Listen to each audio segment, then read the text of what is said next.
I can. Dial in. Yep, no Okay, problem. good. We're good to go. All right. So hi, everyone, and welcome to our October session of Agile Rhode Island. Today we have Dan Gallagher and Sean Fitzgibbons from Slalom Consulting, and they're going to talk about stop building the wrong things faster, reversing the course of Agile. Dan Gallagher is driven by the notion that life is too short to build products that people don't want. He has 30 years as product designer, product manager, product owner, and several other titles, even been a Scrum Master. He's combined his experience with extensive product research, wisdom from the pundits, and life observations to evolve the product agility methodology into a powerful force for change in product development. And with him, he's got Sean Fitzgibbons, and Sean is a consultant with delivery leadership at Slalom Consulting. So thank you very much for joining us, Dan and Sean, and presenting for us. Thank you, and thanks everyone for taking the time to, out of a probably a busy week, as I know most of you are having. Can you guys see my screen? Yes. Yes. Yes. Okay, so well, thank you for that introduction. I'm trying to think of what else I could add to that, but Sean, do you want to introduce yourself a little bit? Sure. So Sean Fitzgibbons with delivery leadership at Slalom.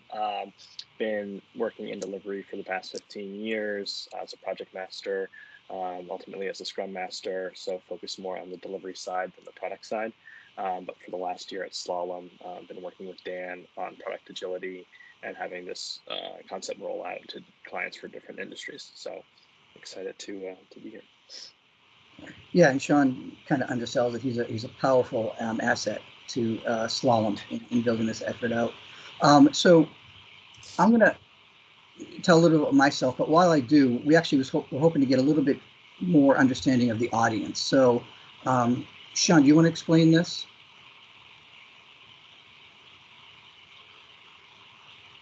Sean, can you hear me?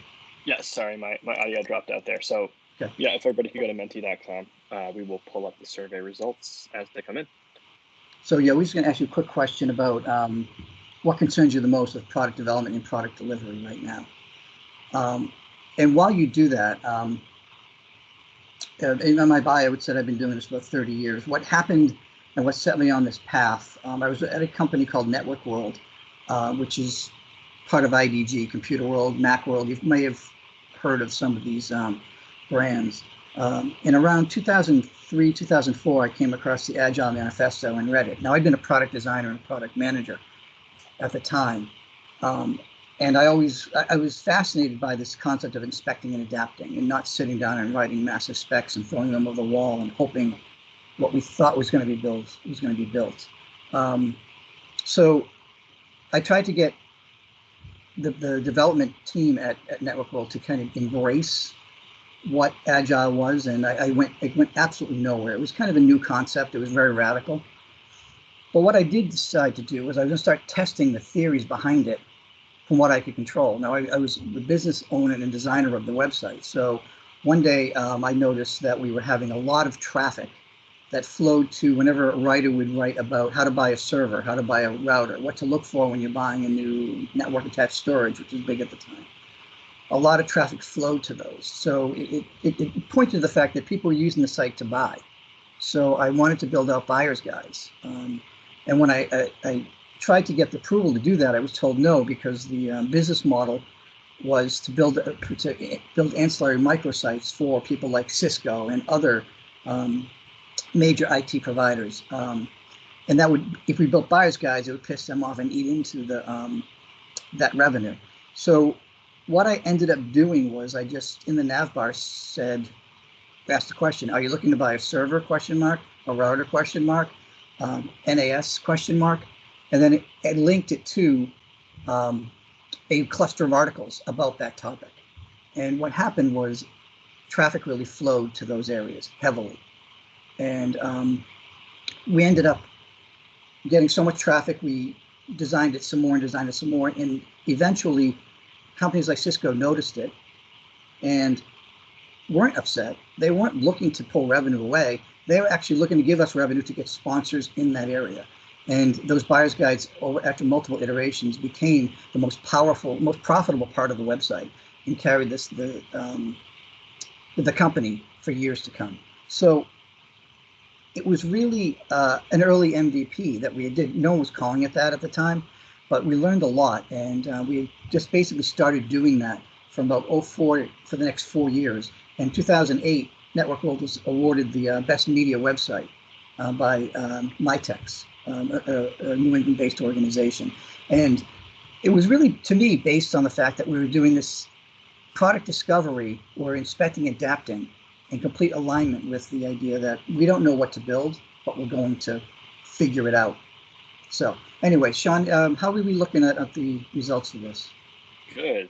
So we've got about 12 responses in, kind of talk through, but Dan, you pull out the ones that speak the most to you. I think a lot of these sound familiar, but delivering the wrong thing, not enough people involved, pressure to deliver what the client wants and on time, but not enough of commitment to the quality of the end product, not prioritizing the work, too much control by the business without appropriate research, setting too ambitious of a goal for MVP to beta, not being able to deliver incrementally to gather feedback along the way, incomplete requirements, and product owners who don't manage scope, servant leadership, having clear demand signal of what's needed, trying to get full DevOps workflow, including monitoring in production and getting customer feedback into product updates, lack of communication around what the full problem is, business is pushy about the direction to go, then changes their mind, empowering the teams, don't have a clear model for product development workflow, too many priorities.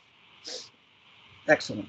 Okay, I think that's a great list. And I think we're going to be touching, so feel free to bring your questions up as we go through, because I think we're going to touch on a fair amount of what was thrown out there. So actually, it's not officially any kind of business gathering unless there's a Peter Drucker quote, right? But management is doing things right. Dan, Leadership is doing. Yeah. I think you have to take the control back. I think they're still seeing my screen. Oh, I didn't realize you'd taken it. Hold on 1 second.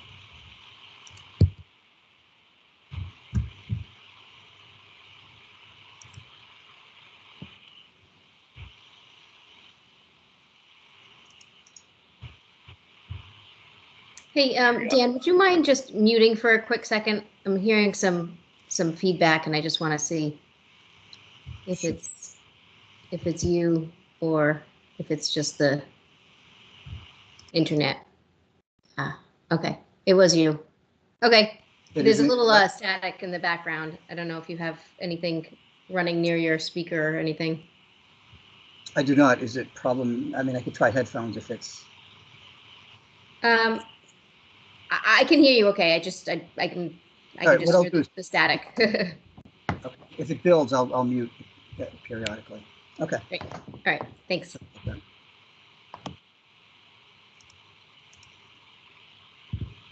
So, the reality today.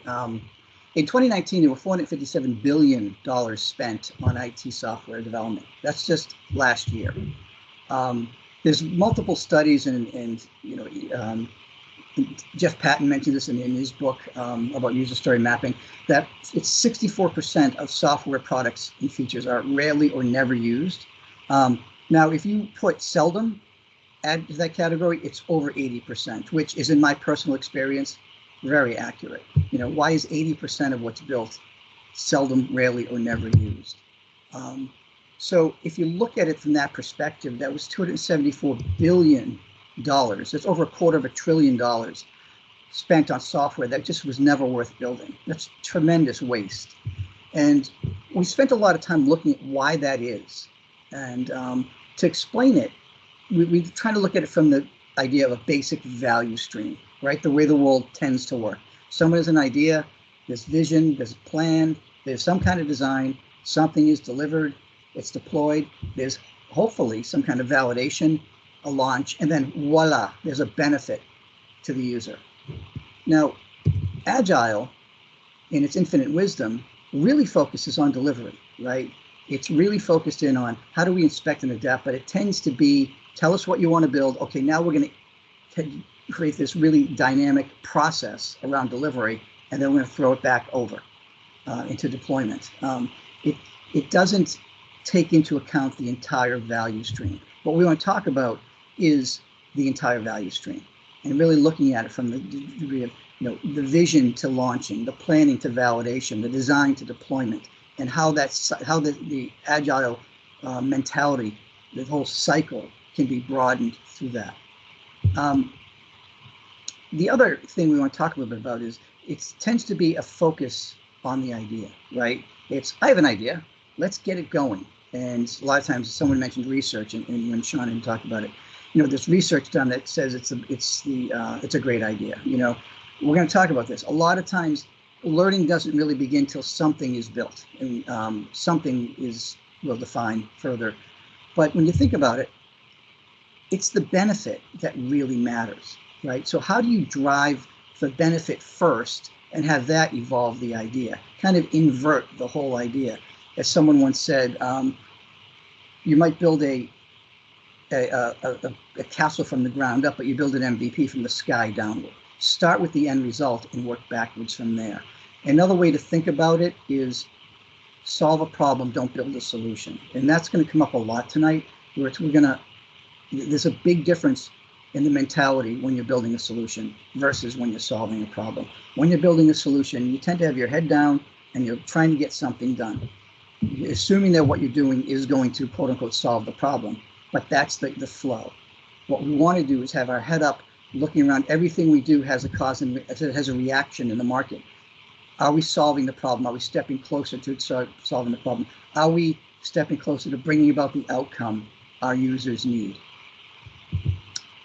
So what is product agility? Some of you may be familiar with Hendrik Nyberg. He's a kind of a product ownership pundit, agile pundit, fairly well known, really smart guy. Around 2012-ish, he did a video of product ownership. He does those videos, if you haven't seen it, great videos, by the way, of explaining product ownership, and he's drawing as he's narrating, and he's got this great hokey style. And in that video, he scribbled, one of those videos, the one about product ownership, he scribbled this Venn diagram up in the corner and just kind of said, build the right thing, build the thing right, build the thing fast, find the balance. And then he kind of moved on. And I really embraced that back in around 2012 and started trying to use it. But I ran into problems because as you look to try to balance these things, they're not physical based. You can't just take from one and give to another to make them balanced. If you build the right thing and build the thing fast, well, you have to build the right thing, you have to slow down. Actually, no. A faster feedback loop can actually enhance your ability to build the right thing. So what I came to realize is it's not about balance. So I just kind of stripped away that Venn diagram and started thinking about it differently, right? Agile delivery. Agile delivery is really about build the thing fast and build the thing right. And I talked about the Agile Manifesto, and I know it talks about, it's agile is to bring value to the market and everything like that, and that encompasses building the right thing. Agile transformations that I've ever seen, been a part of, observed, have always focused on build the thing fast, build the thing right. Some would argue they only focus on building it fast, but it's really about Agile's role today tends to be build the thing right, build the thing fast. When you think about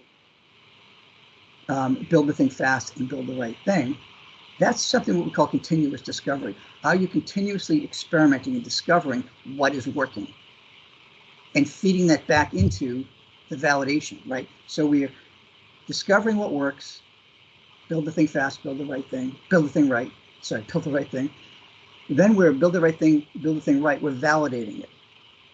And this cycle, then it feeds back into agile delivery. So this cycle becomes a powerful way to start rethinking the way you do product. And that's what we're going to talk about tonight. This is the essence of it. So if I kind of look at this cycle, if you think about it, the story I told earlier, we put some links in the nav bar. We built out some pages with clustered articles. and we saw that people liked it. We got a lot of traffic. We did a few more enhancements, another turn of the cycle, and we got even a better response.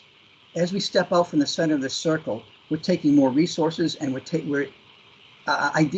more risk, but because we're validating at each step, the risk is mitigated.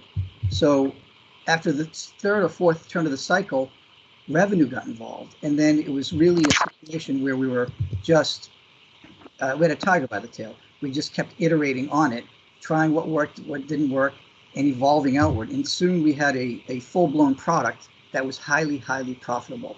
And we had very little risk. If we'd started at the outer circle spec and wrote it all up, we would have missed the mark. We never would have built what we ended up building. We built it from the idea of validating everything, each turn of the cycle, each step of the way. But to do this, a cycle, what grinds cycles to a halt, any business cycle, is friction, is things not working. And what we really coach, what Sean and I are coaching at multiple clients right now, is how to establish this cycle and then remove the friction. Now, back to this diagram that we started with. There's friction in this cycle that's gonna be very hard to overcome. And the way we do that is 3 key steps. In the outer piece, we become outcomes driven. So we coach, and we'll get into this, but we coach teams on how not to focus on the output that they're told to build, but focus on the outcome that they need, the business needs, the user needs. That's got to be the focus. You're not building a solution or an output. You're solving a problem or producing an outcome in the market. Important thing to note, users aren't using a product because they want to use a product. Users are using the product because they actually want the value it produces, or they think it's going to produce. That's a key distinction, right? So let's focus on why they're really using the product. Is it because of the product? It's the benefit or the outcome at the end of the day that they're going to get from it. The second piece we call embrace uncertainty.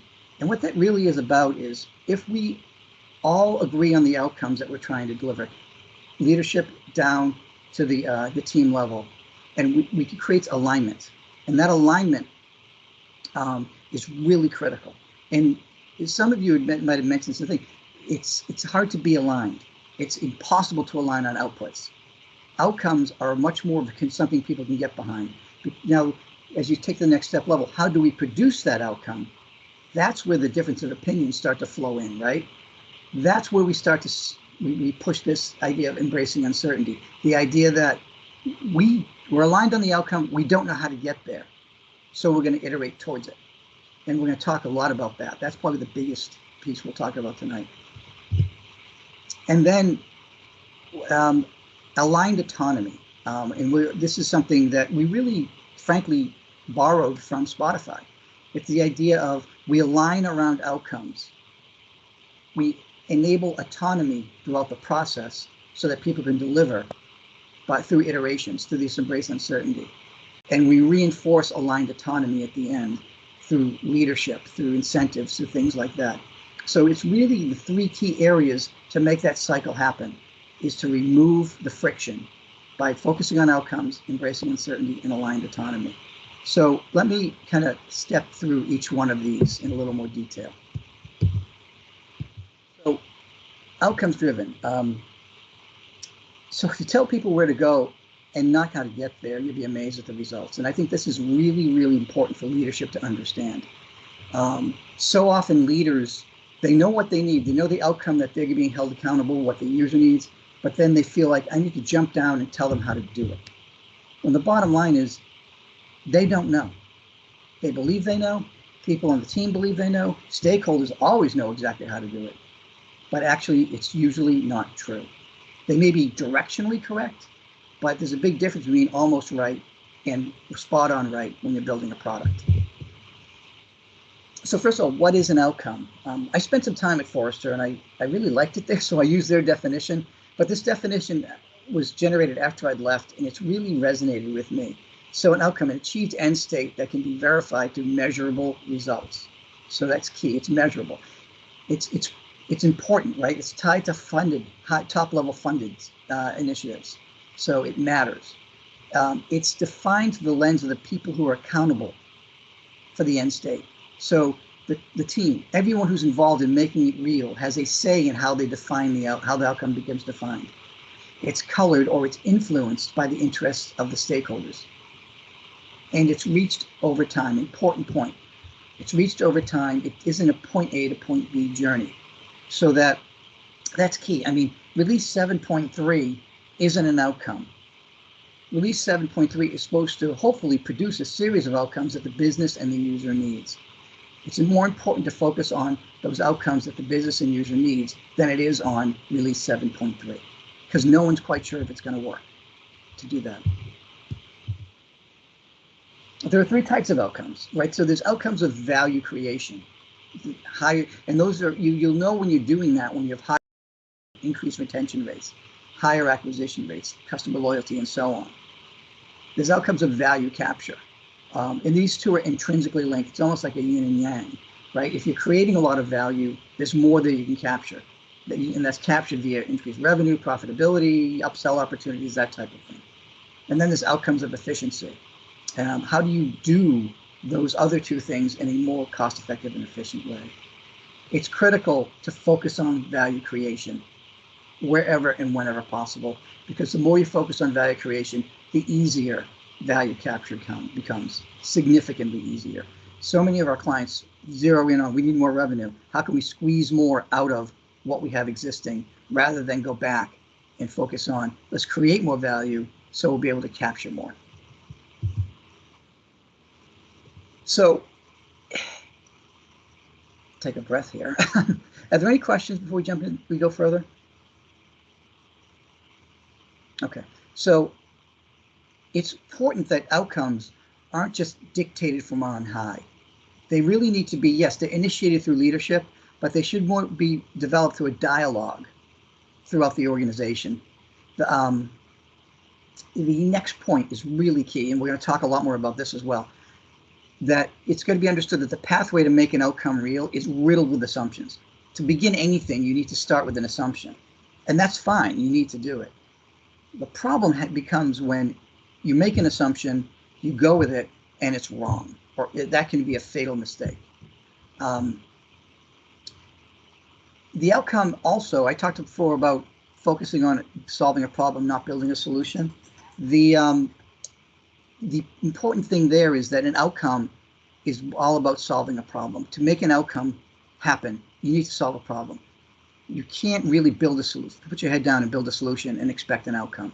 And teams will learn that over time. And the other thing, and this is, I think, mentioned in the comments, that there's a lot of shifting priorities and things like that. The viability of any feature may shift. Opinions are going to shift. Stakeholders think this versus that versus this. An outcome, although they do change, they tend to be hold steadier. Most often, if they're done properly, outcomes are derived properly, they really don't change that often. So just to give an actual example, this is actually a client that Sean and I worked on recently. There's a healthcare client. And we worked with them, so they had a series of multi-year themes, right? And one of those themes was clinical practice, enabling better clinical outcomes. So that was an overall theme that they wanted to drive through their entire product line. One of the products had an annual outcome of achieving higher market penetration in the U.S. market by 27+%. Higher revenue growth. So that was how they were going to, that's one of the outcomes they needed to do. To do that, the sub-outcome was increased customer satisfaction. And then we get into more the development level, the epics and the stories. What's important to point out here is that at the epic level, the way these are constructed is that the first part of the epic, what happens before the so that statement, is an output, right? What we're saying is, as a product administrator, we want the ability to sync the hospital systems with product X. Now, there's a lot of assumptions that will do something. So that, and the so that is where the sub outcome that's supposed to drive the outcome above it exists. So the burden of managing users in two systems is reduced, and the delay in recycling the unused license is reduced, saving time and simplifying and streamlining the process. So the bet is that sub outcome will drive increased customer satisfaction, which will then drive higher revenue growth, which will then drive better clinical outcomes. down to the story level. Again, what's the output? And then after that, that a user account can quickly be reassigned to a new user. That's the sub outcome, right? That will drive the next outcome, it's like a pyramid. What's key here is that this structure creates transparency and visibility into what the business is trying to do at all levels. So it enables the team to understand that the outcome they're trying to produce with this story is that it's much quicker to reassign a new user. That's the outcome that the business is betting on. I should say the sub outcome. Not English we use, but that's really what it is. What I found, being from the product side, is the more you involve developers and make them understand what you're actually trying to do, they have great ideas, and they have ideas, product side never would have thought of. So creating this transparency is a really powerful thing. It's something that we do extensively when we work with clients. Another key thing to point out, that there are leading indicators that measure outputs, right? Outputs aren't a bad thing. You're outputting something, but an output's value is really measured by how well it drives the outcome. Outcomes are measured by lagging indicators, right? So leading indicators tend to be things like usage. People are clicking on it. We were doing a good job. Absolutely, that's a good indication. But do you have a well-defined outcome you want from the user, and are you measuring that? Because that will tell you, a lagging indicator, if you're actually making progress towards the outcome. Are you making that difference in the market that you set out to do? That's best for your business, that's best for your customers. So it's an important distinction. And I think we're going to talk a little bit more about those as well. So actually, here's a real example that we worked on. So measuring a tool designed to help doctors better target therapeutic drug treatments to specific patients, so that if Sean and I both saw the same doctor for the same condition, we would get different, based on the algorithms we were working with, different drug treatments. So a leading indicator we had was high usage of the tool, and not long usage, but short repeat visits, because it meant like they were in and out quickly, getting what they needed and off.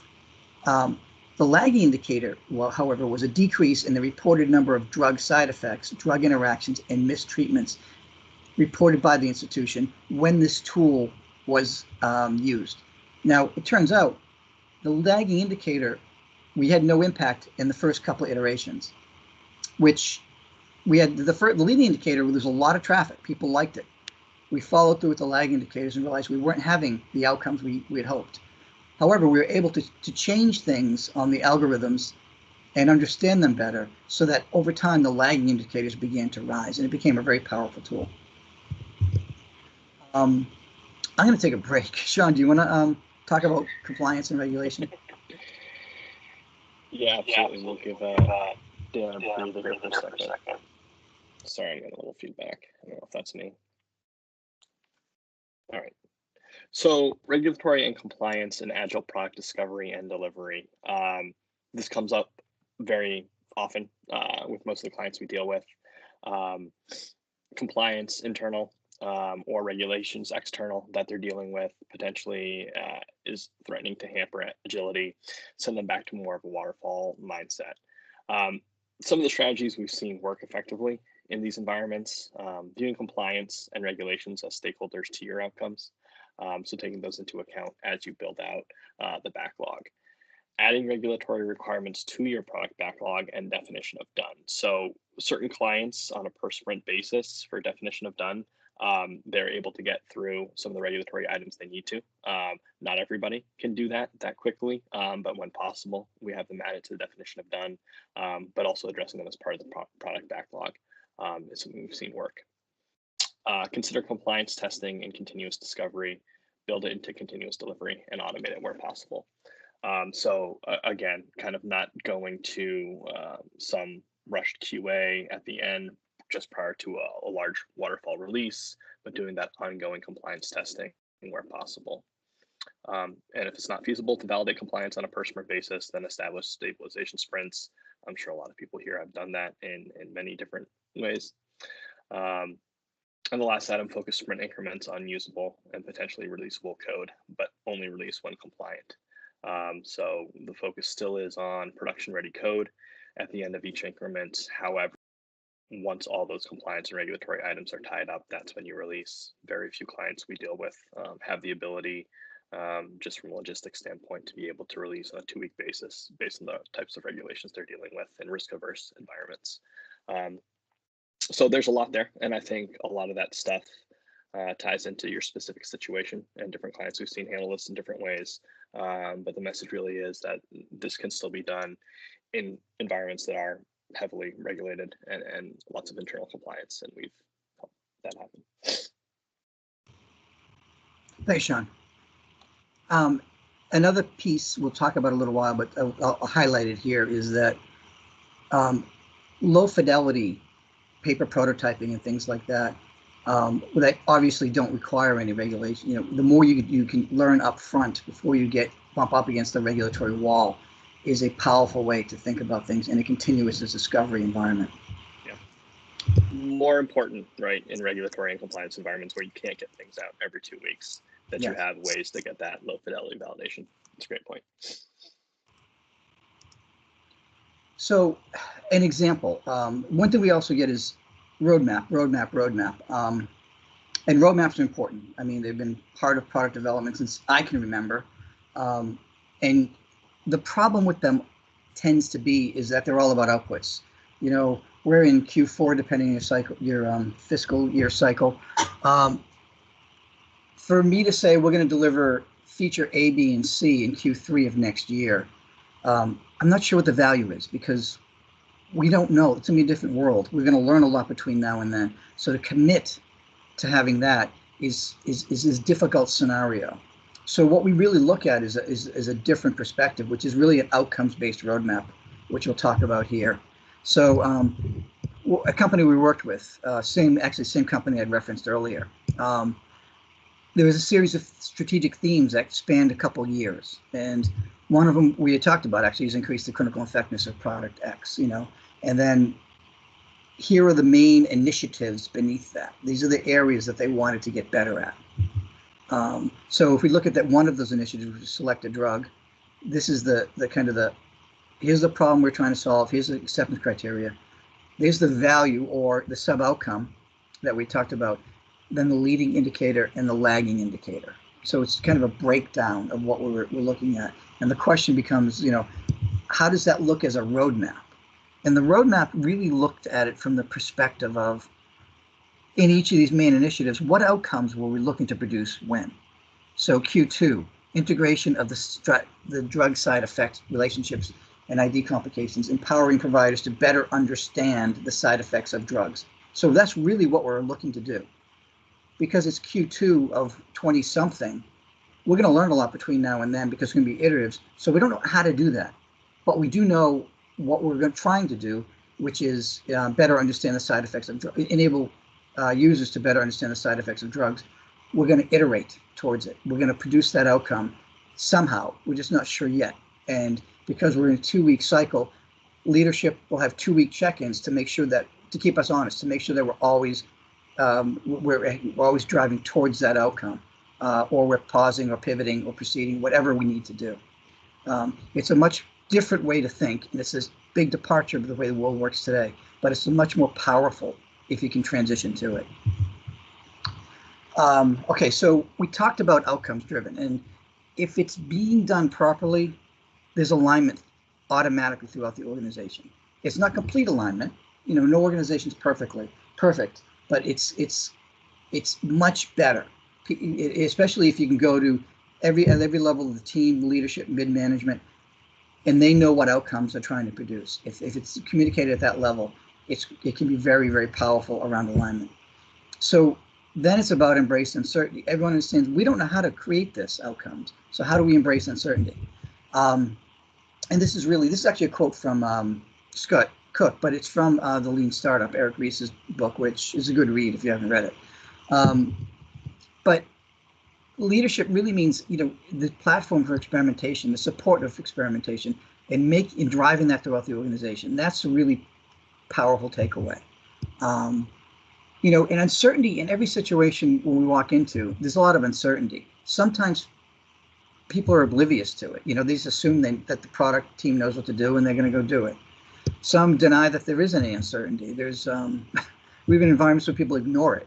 At a lot of places more recently, there's acknowledgement of uncertainty. That's a lot of reasons why we're over there, but they don't know what to do with it. Then there's different modes of addressing an uncertainty. And then what we want to talk about is embracing it, is using it as an asset as opposed to something that's going to create uncertainty and drag you down. It's really about assumptions. I'd mentioned assumptions earlier, but we're really going to drill into assumptions because it's amazing once you start to talk and think about assumptions, how many assumptions there really are there that people are just assuming are true. So what is our assumption? So like I said, it's something believed to be true without any direct evidence. It's just, even today, talking to clients and the evidence, they say, oh, well, our users want it. That's the evidence. Not really. If users knew what they wanted, then we wouldn't have the iPhone, right? If we just built what users wanted. There's so many groundbreaking products that were built not because users wanted them, but someone looked beyond that. Assumptions are best guesses on what is currently known. So even if you really work with your users, chances are you're going to get plus or minus 10% what they currently have, because they don't think that far ahead, right? The old Henry Ford, insert Henry Ford quote about, if I asked the people what they wanted, they would have said a faster horse. No, at the time, to think beyond that was just too much. Now, assumptions aren't bad. They're critical to start with, but they're lethal if they're wrong and you keep building on them. That cycle I showed earlier that spun outward, that is about assumptions in the beginning that became more and more valid as the cycle expanded. There was more and more evidence. So that's the power of validating assumptions as you go along. So actual example, I think Sean, this is the same client, I think. We looked at a client about a year ago and we looked through the JIRA and into what they were building. And this one epic, they were putting a tremendous amount of resources in. And I'm not going to read it, but I'm going to point out that this one epic had 4 major assumptions. They had no evidence were true, right? So they basically were pinning all of their hopes that they were right on 4 major assumptions, and they would go ahead and build it. And this just shows two stories here. This is all we could fit on a slide. There were dozens of stories, a number of tasks, and the amount of man hours behind this, and it was all assumption based. It's a very dangerous place to be. So these assumptions need to be tested gradually, but progressively more granularly. You need to identify them, which I'm going to talk about right now in a minute, and then we're going to go further at that. But the goal of the product team needs to be less about delivering a solution and more about reducing risk and continually validating assumptions quickly, so you don't build upon a bad idea and drive a lot of resources into something that's not going to work. That's why 80% of features are seldom, rarely, or never used, because they were usually based on assumptions that there's lack of alignment on what the user needed, what the outcomes needed to be, and there were a lot of assumptions on how to make something happen. So, understanding assumptions. There's really 3 kinds. There's actually 4, but there's 3 major types of assumptions. There's desirability, right? Is the problem pervasive? Do people want this? Is there the way I think about it is the problem we're solving a big problem? Is it a headache? Is it a migraine, right?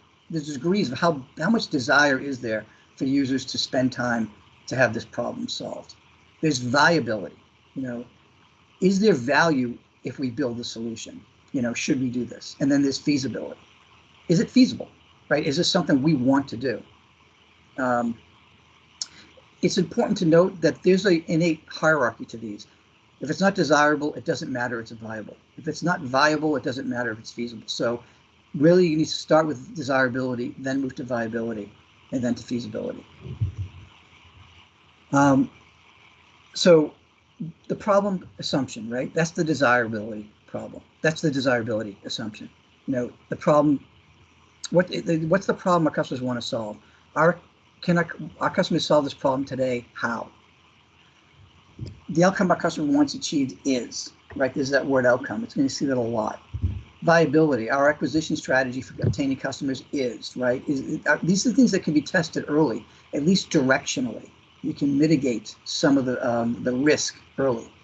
How are we going to generate revenue? And we're going to get into this even more to the next degree down of how to actually identify these assumptions. Here's an actual example. Dropbox went through this. You know, back in 2008 or whatever year it was they came out, they really looked at this in a hard way and said, you know, desirability. First of all, do people have multiple devices? You know, and if they do they want to access the same files across those devices? And the viability, you know, people will download Dropbox on multiple devices. Big assumption, particularly back then. Another one, people will trust the service with important data. Huge assumption. And then one of the bigger ones, will they understand how it works? I mean, at the time, the concept of the cloud wasn't a big thing. And then after they got through, checked all those boxes, then they started working on the feasibility part. Most companies start at the right and work to the left.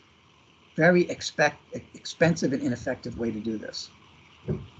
It's kind of that first value stream diagram I showed. We circled the benefit and worked our way back to the idea. That's this in reverse. So how do you identify assumptions? What we do, this is a take, I'm sure a lot of you know the business model canvas. This is a take on the business model canvas. We work with teams, we get them together, and we're doing this remotely now, which is really tricky, but it's working. And we go through each one of these categories and we push them hard on what's the area. Say, first one, customer segments. What are the assumptions we're making about the customer? How much evidence do we have that that's true? What happens if we're wrong, right? And we go through, and it's interesting, you start to see these conversations slow at the beginning, and then they start to steamroll as people start to understand that all of these things they've been thinking, they've been taking for granted, are just assumptions they really have no evidence for. And what's really powerful after we go through this, we try to end on it, come back the next day, start again, but we start with this, and it's amazing how many more assumptions people identified thinking about it later that night. But it's a powerful way to identify what assumptions are being made. Once we have that, we end up with, this is covered with all different colored sticky notes. We then go through an assumption mapping process, right? Which looks at, we take every one of those stickies and we map it to this grid. Importance, high or low. Uncertainty, high or low. And it's this upper right section here. Our highest level of uncertainty, our highest level of importance. That's the key. That's where your chances are the gotcha exists. The thing that's not going to work out. That's where they exist. I think someone had asked about prioritization, backlog prioritization. And you hear it all the time. You prioritize your most important things first. Well, here's what I'll say to that. If it's important, it's usually an assumption you're making. How about prioritize by your highest risk items first and work to validate or invalidate them and drive them out of that top quadrant, right? So if you start up there and you drive things, an assumption, you validate it, and you decide it is actually important like we thought it was, it goes to the left. You've lowered the uncertainty, but you've kept it at the level of high importance. Or maybe you just found that it's actually not that important, and so you drive to the lower left. The lower right is an interesting one because what tends to end up there, if it's done right, are potential other revenue streams that you're not counting on in the beginning, but they might pan out later, right? So there's a lot of uncertainty and it's not that important, but it's worth having up there. This is another really powerful exercise because coming out of it, you now have a really sense for what's your biggest risk. We just did this the other day where there's like 20 or so assumptions in that upper right. And they broke down into 5 clusters. We clustered them into, right now, how do we go about validating and invalidating these? And that's where MVPs come in. I had mentioned Hendrik Nyberg. earlier, and this is, I mean, I think most people have seen this, but I just want to level set. So if you'll bear with me, you know, the idea of this diagram is that the top row, it's solution based. We're building a solution. The user wants a car. He's not going to be happy till he gets a car.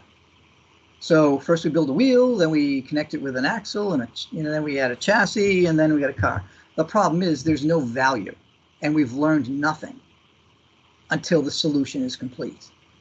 The other take that Nyberg drew is really a different take, which is, all right, we're not going to focus on building a solution. We're going to focus on solving a problem. The problem is, or the underlying need of the user is, he wants to get from point A to point B, right? So how do we solve that in the fastest way possible, right? So yeah, skateboard would do that. You know, is he going to be happy? Probably not. But at least we've given them a way to get from point A to point B, and we've learned something. Next step, yeah, we learn a little more. At each step, we get better. And eventually, we get to the point where the problem is solved. But if you look at the difference in the picture on the car on the right, lower right and upper right, they're actually not the same. It's often not noticed because what happened is there was a lot learned during the process across the bottom, and the user liked, in this instance, having having the air blow through their hair as they got from point A to point B.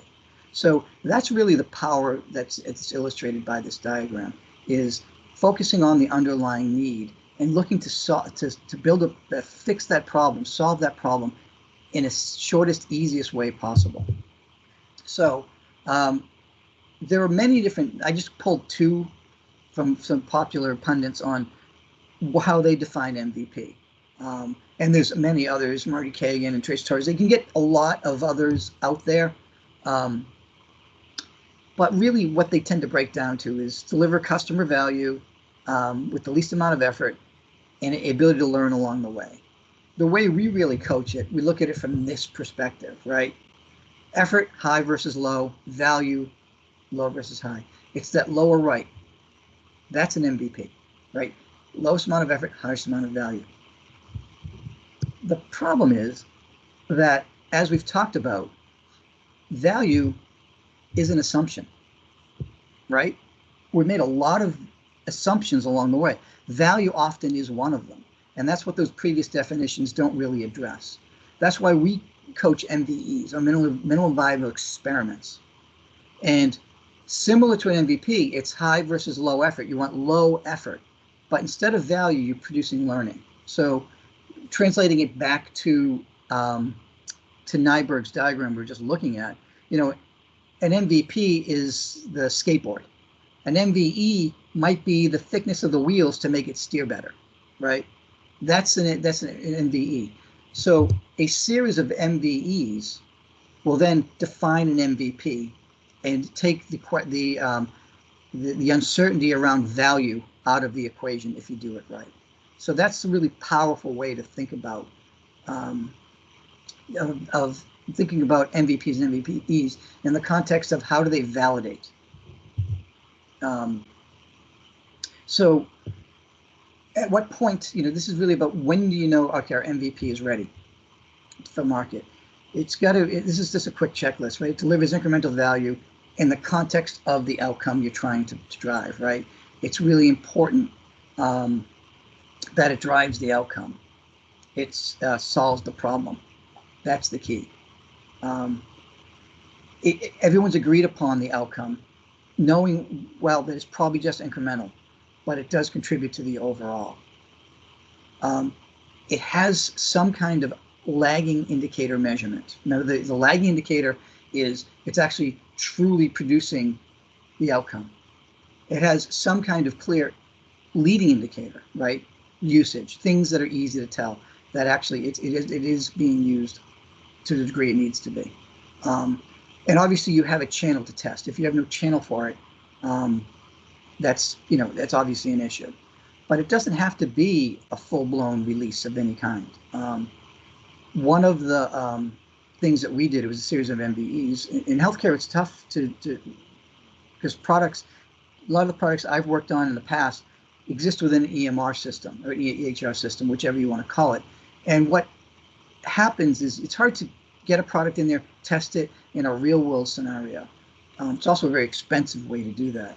We ended up going to hospitals that were partners of ours, and they agreed to let us set up a table in the cafeteria, and we just had paper prototypes. And we first started, giving doctors a $25 gift card to Amazon if they would give us paper prototypes. And over time, the fidelity increased, and we went to some more prototype samples. But we got great feedback at low cost, at rapid turnaround. What was interesting is one time I forgot to bring the Amazon gift cards. It didn't matter. We realized that people didn't care. They just wanted to, they saw a product that would help them do a better job, and they were happy to give feedback. So again, that channel doesn't have to be as complicated as a lot of people make it. So MVPs and MVEs, I was going to take this slide out, but Sean really liked it because he felt it was of value, so I kept it in. But the idea down the right, we have desirable, viable, and feasible. On the left side, just more granular versions or granular ways to think about what you're testing, right? You could test for, awareness, appeal. Does it address a problem? Do people find it valuable? Do you think it's going to be usable? Is it purchasable? Usually an important thing. Can you deliver it? Can you deliver it multiple times? Will people use it multiple times? Reliance. Will it be reliable? Can we scale it? Can we make it sustainable? And if you think about it from an MVE standpoint in blue, what you're going to find is that in the beginning, you're going to be heavy MVEs, usually low fidelity, testing desirability. Because remember, desirability first, then viability. And if you think about MVPs, MVEs can test many different things, small things, big things, in a really quick, easy way. MVPs drive value, so they kind of span more than one of the desirable, viable, feasible spectrum. And as you go from left to right, you start to see that there's more of a shift down to feasibility as you really focus in on finalizing the problem that you're solving. So it's just a different way to think about what we just talked about. Real world use case. This is actually, I just kind of told that hospital story. This is what happened with the actual product. We did a lot of research. I know someone mentioned research up front. We did a lot of research. And that's when we started to realize that the real learning began when something was built. Paper prototype, whatever. But once we got something solid in front of people, that's when we started to really learn. But based on the research, we had a series of hypotheses. Like CDS is clinical decision support. It's information in the clinical workflow that helps a doctor make a better decision on how they're going to treat you. We realized, coming out of the research, we realized it had to be customized to the provider, to the doctor. It also needed to be customized to each patient. It needed to have society guidelines as a foundational part of it. Medicine works in a lot of algorithms. If this, then that, then this, then that. And they wanted the ability to adapt those algorithms quickly. And then the last one on the left is the CDS needs to be presented within the EHR. So those were what we had kind of looked at and came out of our research. Middle column is a series of assumptions that were not validated at the time. So that CDS customized provider will be desirable, that CDS customized to the patient will be desirable. Again, those are desirability pieces. Standard guidelines would be desirable. Placing the provider contextually into the middle of an interactive algorithm would be desirable. That would make sense, right? If we already know it's a 65-year-old man with heart condition, we can skip the beginning of the algorithm, whether it's a male, female, or whatever, and just jump it right down to where the doctor wanted it to be. That's a safe assumption, you would think. We thought that the user would only need to see the parts of the algorithm that were relevant to that particular patient. That requirements, we didn't have any requirements regarding how we help draft a note, and there was little value in this type of CDS outside of the EHR system. Those were the assumptions we had. In the old days, we would have just written a spec against those and thrown it over the fence and had it built. In the reality, in these folding table sessions with physicians, which got higher resolution and eventually became full-blown prototypes, what we found was that the customized per provider was a nice to have. They really didn't care. Very expensive thing to build, not much value. The customizing it per patient, a lot of value, but not how we envisioned it. Had we spec'd it, we would not expect it the way it turned out they wanted it. That the standard guidelines were only a starting point, but they needed to the institution needed to customize those guidelines, something that we would never have thought of. The placing the user in an algorithm specifically was a bad idea, because what they wanted to do was basically look at what happened before, how they got to that point in the algorithm, and click the box to see what would happen if they said no, not high blood pressure. So it was very different than we had thought. We thought that was a safe assumption. It was not. We had no requirements on notes, but what the few doctors pointed out is, as they click through an algorithm, we could draft their note for them, and then they could just edit it. So it would be a powerful tool to help them write their notes. And we also found that there was actually value, because of the one above, that there was value outside the EHR. So anyway, long-winded example, but much better product out of the gate. We did a series of MVPs, and it evolved rapidly. And it became a very successful product without a lot of upfront development or speccing. Okay. I appreciate you guys bearing with me and listening. So, aligned autonomy. That's the last piece, and I think we only have one slide. So I mentioned before that aligned autonomy, we really lifted from Spotify. Now, it's important to point out that when you become outcome focused, you become aligned. So outcome is a powerful way to create alignment. If everyone's on board with the outcomes, it really helps with that alignment. There are other things that need to happen to create alignment, but that's a powerful tool in creating alignment.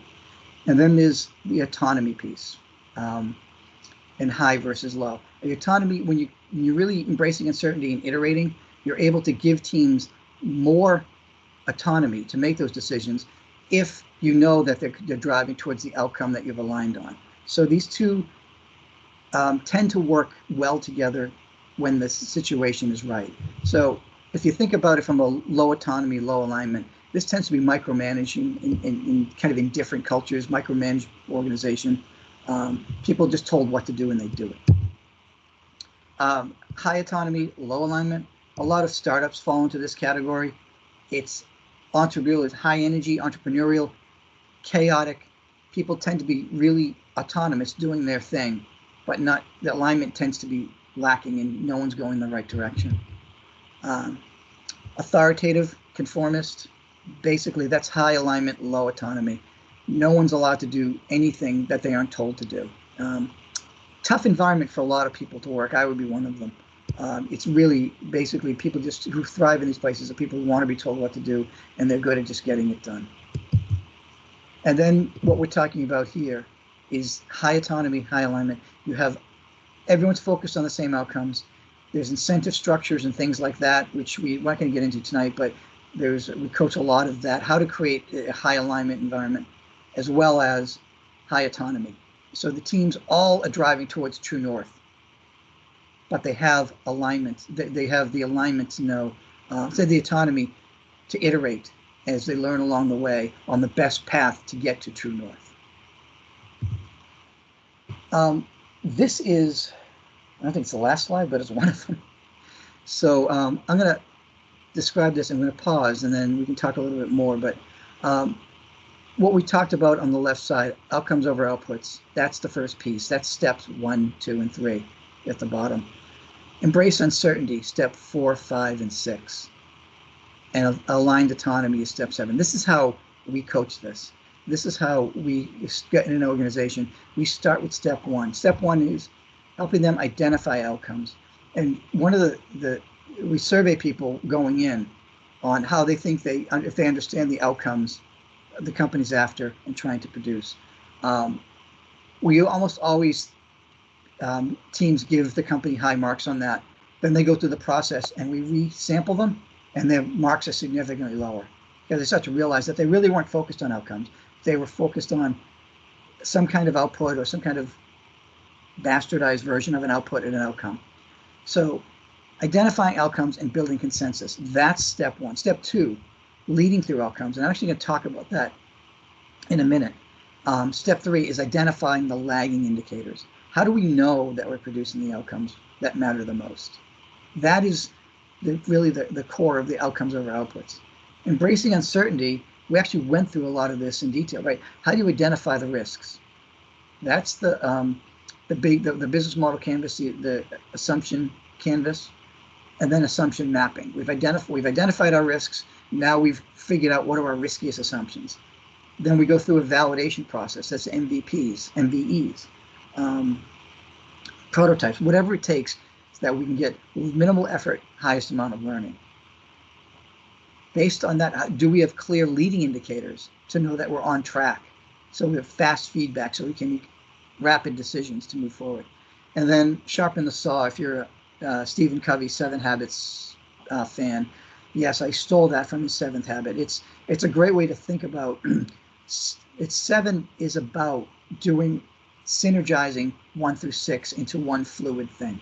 So down the right side, or up the right side, I should say, is really tools and kind of consultant lingo on what we have to do, what we have to focus on to drive this up through operational maturity. So I threw a lot at you, and I wanted to quickly talk about, this is great, but what can I do tomorrow to start on the pathway towards something like this, which I want to do, but I might pause for a minute to see if there's any questions.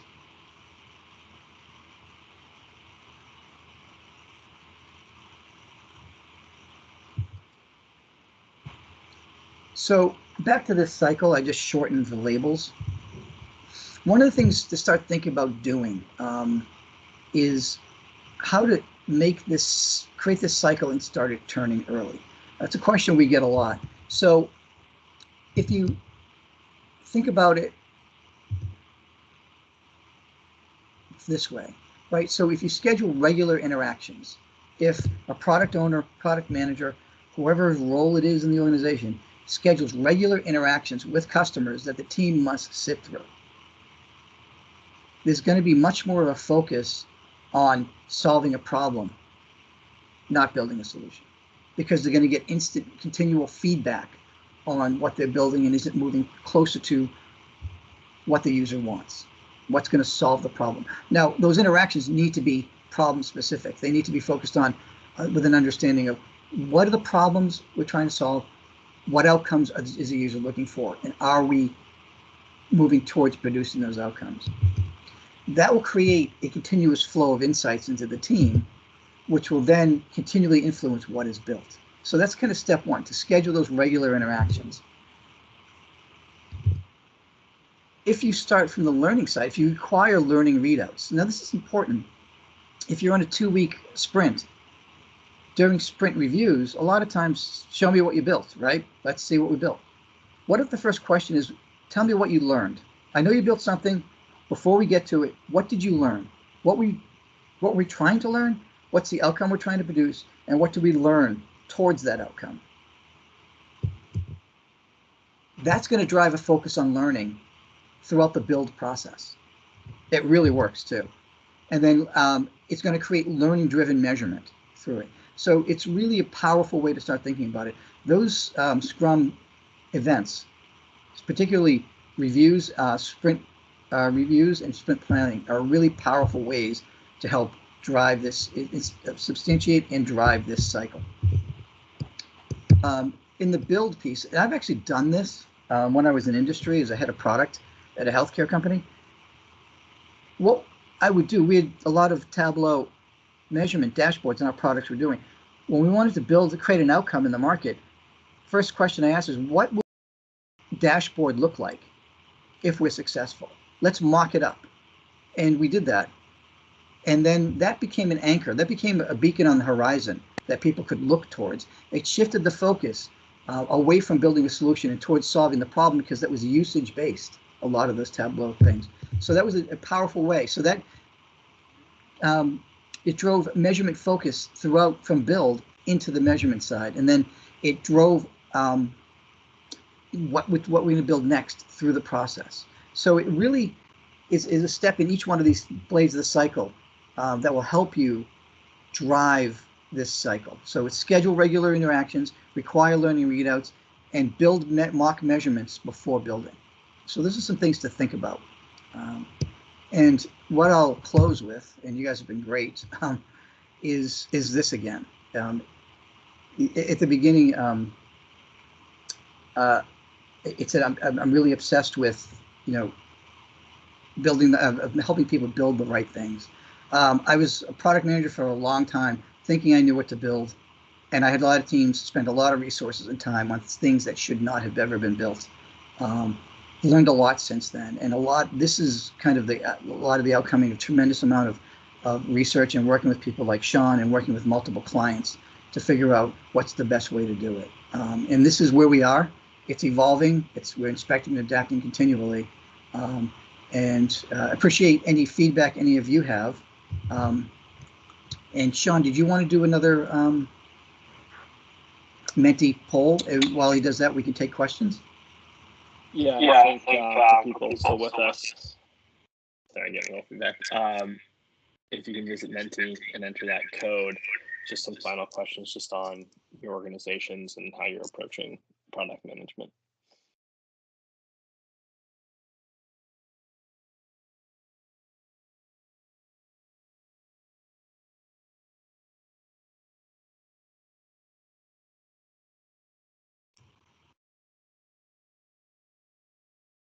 So I think we can kind of share those results in a minute. I don't know if we wanted to open it up to questions, Dan. Yes, absolutely. If people can type in, you can punch in and ask, or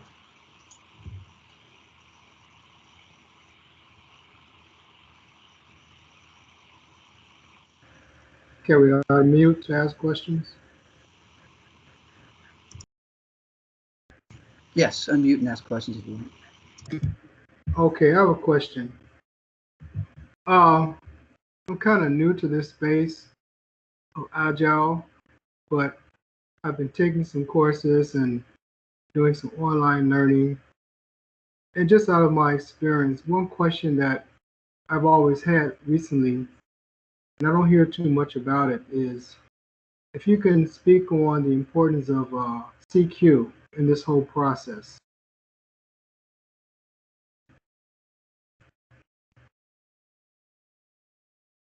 I'm sorry, the importance of what? CQ. C. Culture. Yeah, cultural intelligence. I've heard sometimes about the importance of EQ in the process, in working with teams and, working on projects. But I haven't heard much I heard a little bit about it sometimes, but yeah, the importance of that. Did you say emotional intelligence or CQ, cultural intelligence. cultural intelligence? Yes. And working with different groups, different people, especially because we're working virtually now. Yep. And, we're working maybe more international. So I just haven't heard a lot on it. So I just wondered if you had something to say about it. Yes, it's a great question. The three key things we just talked about are cultural. They're outcomes, focusing on outcomes over outputs. There's embracing uncertainty. There's aligned autonomy. Those are really cultural things that need to be embedded within the culture. There's things within the team themselves, and by association, the individuals in this team, which are also really powerful, right? Continuously learning is one of them. How do you continuously learn? Problem obsessed, and this gets into the solution versus a problem. One of the things that makes a really good engineer is a lot of times their ability to build a solution. So it's a little counterintuitive to pull them back and say, no, it's about solving a problem, right? Someone gets an idea on how to do it, and they're already thinking, I can write a code that does this, this, and this. I'm going to start doing that. And it's easy to lose sight of the fact that it's really, is it solving the problem? So when you think about it, there's like a matrix of these things that we just talked about, the three things that are cultural, they're organizational. They need to be embedded in the culture, and that's hard to do. We have a group within Slalom called OE, or Organizational Effectiveness, and we work with them to help embed these things into the organization. And then there's the coaching at the team level, which is things like how to be more problem obsessed, how to be continuously learning. And the third one on the teams is how to they strive for shared understandings. So it's those three things at the team level, and that's the kind of the balance that needs to be struck between the three cultural, or the three organizational, and the three team attributes. Does that make sense?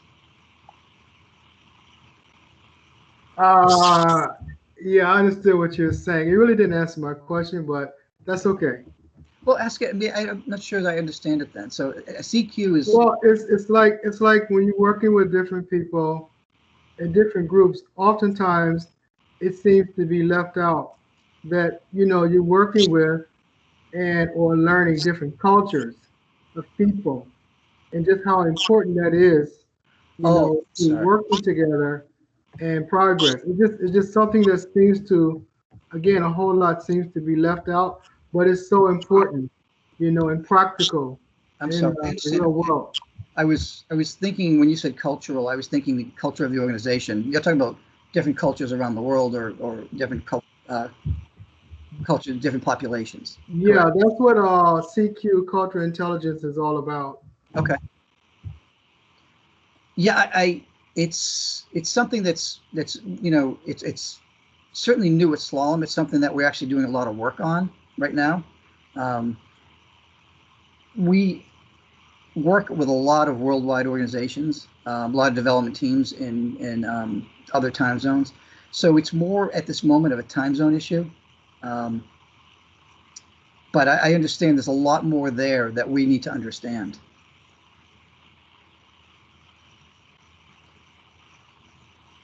Thank you.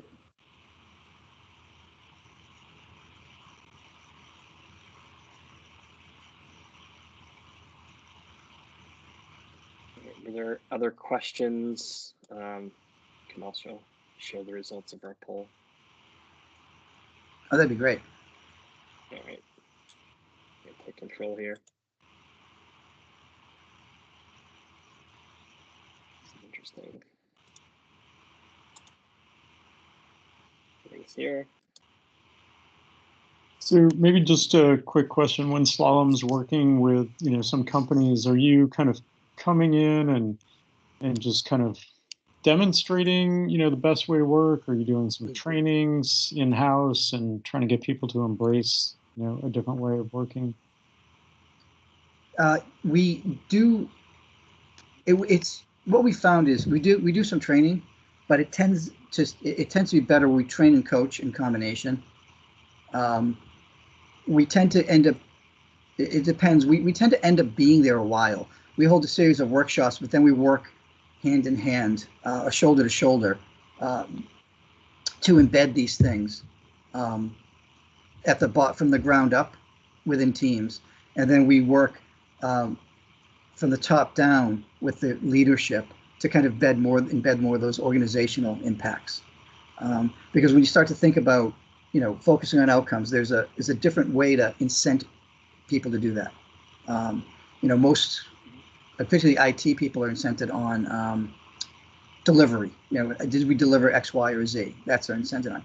Not did we produce the outcomes that were expected in the marketplace. So there's a lot of shifting that needs to happen here. So we adapt how we do this, but the most successful tends to be that we come in, we do some workshops, and then we work hand in hand. Sometimes it's 6 weeks. Sometimes we were at one place for over a year. It depends on the organization, and it depends on a lot of other factors. But what it tends to be is a lot of companies realizing that they've gone through some kind of agile transformation, and they did improve their throughput, their velocity. They can now build things faster. But what that highlighted is they're actually not building the right things. And that's where a lot of times we're pulled in to then help with that. And I want to add to that too, when you start to apply this with individual teams or squads, they quickly find out this is probably a heavier lift on the product management roles than they might have had previously. So sometimes there's an organizational alignment that needs to happen around maybe a product manager isn't stretched across 3 products anymore, but is focused in on this one product through a certain period of time to kind of get it in better shape. So there's a lot here, but I think once people get their hands on and start doing some of those practical exercises that Dan walked us through, like the assumption identification and mapping exercise, they have a lot of aha moments. Sometimes we'll take them through those in a retro kind of sense, and they'll see maybe what they missed in a previous release. So that's kind of where we come in on the practical side. And we've gone as far as sitting through client interviews, because we're shifting from outputs to outcomes. So a client interview or a customer interview becomes less about what do you want and more about getting to that underlying need. And you can't ask them what their underlying need is. There are different techniques to getting to that. So that takes more of a level of coaching on the spot at times. Other times it's more guidance going into meetings.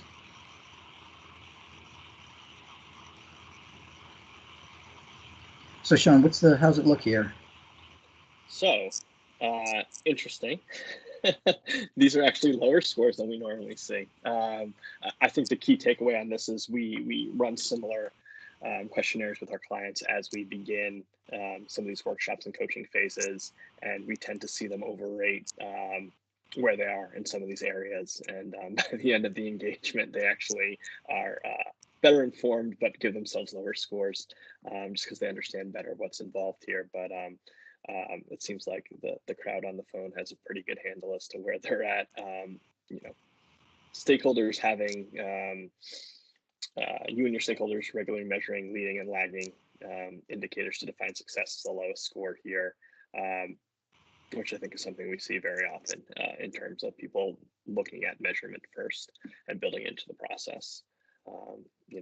Looks like the best score we had was effectively managing priorities and balancing what users are asking for versus what users need. So that's encouraging. But yeah, kind of 2s across the board here. Interesting. Yeah, you're right. I think it's important. What you said is in the beginning, clients tend to overrate themselves. Then they go through it, and the numbers are more in line like this afterward. So we're at 7:30. Are there any other questions or? Dan, yes. I'm looking at the numbers and kind of want to make an observation question. And this is me noticing when I was answering the questions, a lot of this is getting feedback and actually talking to the people who are going to use, your product or your solution. Does this indicate kind of a lack of user testing, or even just talking to the people who are going to be using it, saying, hey, does this work? Kind of across the board, because that's what I'm seeing, but I want to make sure I'm not seeing the wrong side of it. When you say this is indicating, are you looking at these numbers right here, or are you looking like the fact that about 80% of what's built isn't used? These numbers right here. It could be. I know that the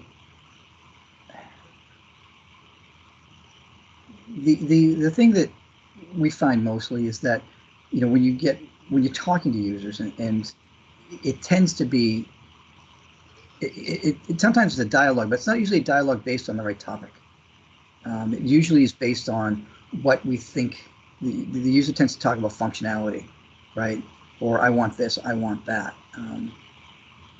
It's harder to get to the underlying need, which is the power of this that makes this go. Continuous discovery that's designed to figure out what's that underlying need, what's the outcome, what's the real reason they're using the product, not to use the product. And I think that's the key here. It might be that these numbers are lower because, let's put it this way, if we took this survey before we just spoke, I think the numbers would be a lot higher. I think it's, when we talk to people about this, it tends to re-level set and make people understand that, yeah, maybe we aren't building the right things. Maybe we are making a lot of assumptions, but when we do try to understand what's going on out there, maybe we're not actually finding out the right things. So there might be that coming through here in these numbers.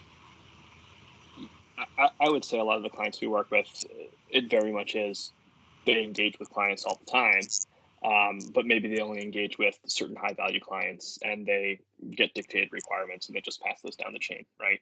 Or they have focus groups, but they have a session that's 50 people and you're sitting there asking for feedback and nobody's raising their hand or giving you the right answer, right? So a lot of the coaching and time we have to spend is how do we get product management to reorient how they get feedback, reorient how they're asking questions so they are outcome driven to the client and they get the client to open up a little bit more about what they're after versus just make sure I can import in this format and make sure the button is red and I'll renew my subscription.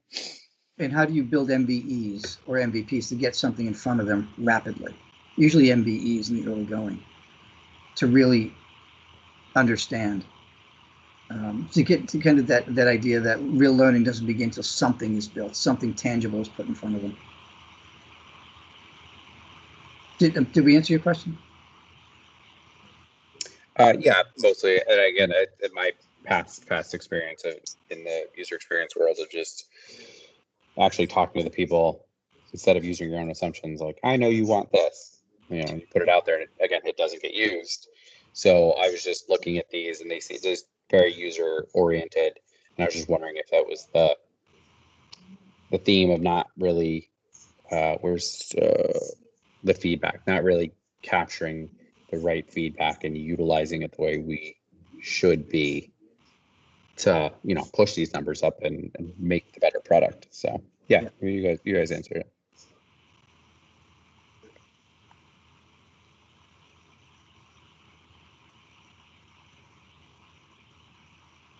All right. So, any other questions? Okay, well, thank you guys. I'm not sure if I'm sharing. I guess I'm not sharing right now, but Sean and I are on LinkedIn. We had shown our email addresses earlier, but I'm dan.gallagher@slalom.com. So feel free to reach out if you have any questions, thoughts, afterthoughts, or message me on LinkedIn. And thank you for your time. All right. Thank you very much, Dan and Sean. So next month we have on November the 17th, we've got Lego Play, How Purposeful Play Leads to Innovation, with Jill Callanan and Michelle Broadbent. So we hope to see you all there.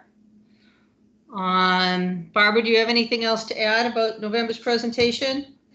Nope, that's it. I hope you all can join. There is a prerequisite that you have some Legos, or you can just kind of observe. So some of us will be kind of playing along with Legos. This is typically something that you do interactively, in a room, but they've figured it out virtually. So it's pretty fun. So I hope you can join us next month. So please look for the invite either on our LinkedIn page or Meetup. And we hope to see you next month. Yes. All right. Well, thank you Thanks very for much having for us. joining. Thank you, Dan. Thank you, Sean.